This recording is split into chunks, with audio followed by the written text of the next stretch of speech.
the U.S. government is or the Americans sanctioned South Sudan since civil war time in 2013 and 2014 up to now. South Sudan is not able to produce any arms. South Sudan is not able to buy arms to defend ourselves.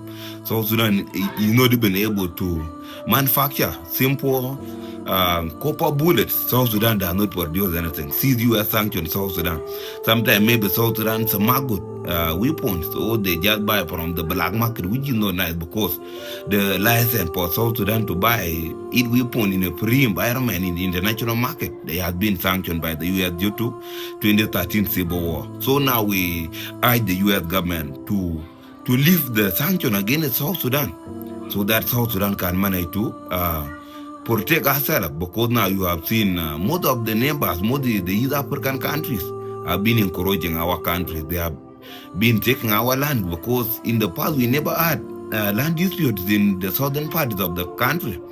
What disputes we knew were from the northern parts of the country, things like Kafia, Kasenji, things like 14 Mile, things like Abia, the one is like Ijili. These were the disputed lands we knew, but now we already have like 3 disputed land in the southern part of the country. We have Ilemi Triangle.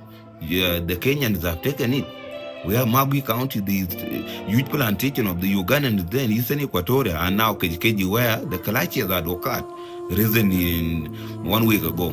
So you see, South Sudan need to defend ourselves. The US need to leave South Sudan sanctions, so that at least South Sudan can defend ourselves. And we also urge Junubin youth to leave these things of tribalism and come together. Because when it happened in Kejikeji, it will not be Kejikeji. People are all intermediating us, not people of Kejikeji alone. It is all the Junubin that are intermediating. They never know that we are disunited. That's the reason why they attack, and they know that they will not be respond. Because people are disunited, they will know that because Junubin are divided. When it happened in Kejikeji, other maybe in parts of Bargadal and other part of Equatoria itself and Apanel, they will be happy that let the people Kejikeji do it, because when we liberated our country, there was nothing like that. We used to fight in every region of the country. When you are even from another region, even people of Nuba Mountain used to fight in Sudan, yet it is not their place.